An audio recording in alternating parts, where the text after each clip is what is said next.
Le gain intermédiaire quand on est au chômage, ah là là, ça peut vite devenir un vrai casse-tête, surtout quand on a un contrat avec un horaire fixe. C'est une situation que beaucoup connaissent, et bien comprendre les règles, ça peut vraiment tout changer. Alors, analysons ça ensemble, point par point. Allez, mettons-nous en situation. Une personne au chômage trouve un petit boulot temporaire. Super, non?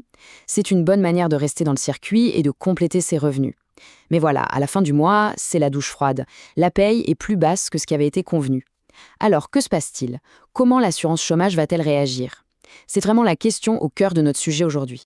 Avant d'aller plus loin, mettons-nous d'accord sur les termes. Le gain intermédiaire, qu'est-ce que c'est exactement? Eh bien, c'est tout simplement le revenu qu'on tire d'un travail, qu'il soit salarié ou indépendant, pendant qu'on est indemnisé par le chômage.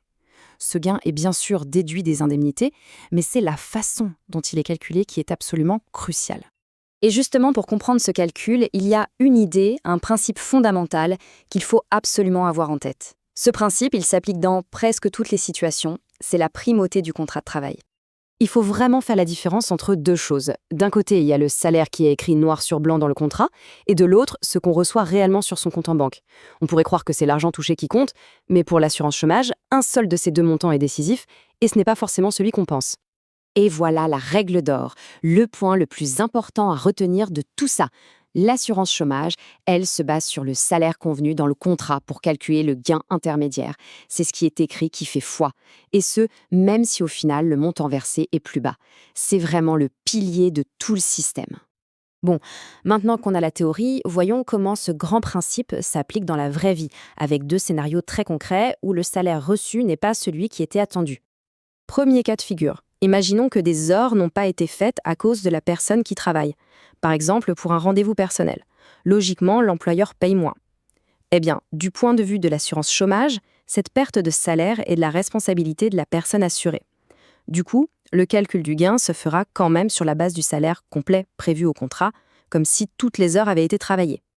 Deuxième scénario, à l'opposé, c'est l'employeur qui n'a pas fourni le travail promis. Légalement, le droit au plein salaire reste valable. Et donc, l'assurance chômage, fidèle à son principe, va se baser sur le salaire contractuel complet. Mais, et c'est un point absolument crucial, c'est au travailleur de faire les démarches pour réclamer son dû auprès de l'employeur. L'assurance ne le fera pas à sa place. Et ça nous amène à une clarification essentielle. L'assurance chômage n'est pas là pour régler les conflits entre employeurs et employés. Son rôle n'est pas de compenser des salaires qui n'ont pas été versés. Non, elle applique une règle de calcul stricte basée sur le contrat. C'est ensuite à la personne concernée de faire valoir ses droits si besoin. Ok, le principe de base est clair, maintenant on va zoomer sur quelques situations un peu plus spécifiques. Comment ça se passe pour les vacances, la maladie ou le travail temporaire? C'est parti. Alors, pour les vacances, la logique s'adapte un peu selon le contrat. Pour un contrat à durée indéterminée payé à l'heure, on va prendre en compte le salaire total qui aurait été gagné sans les vacances.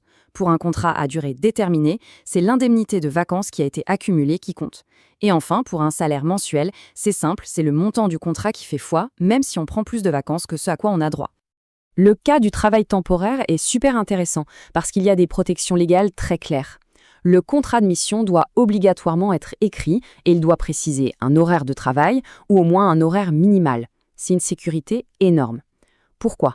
Parce que si l'entreprise où la mission se déroule donne moins de travail que prévu, c'est l'agence d'intérim qui a l'obligation de payer le salaire pour les heures convenues dans le contrat. Et en cas de maladie? Eh bien, pas de surprise, on reste sur le même principe.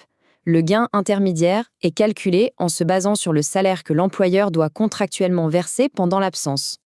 Mais attention, il y a une petite subtilité ici qui est importante.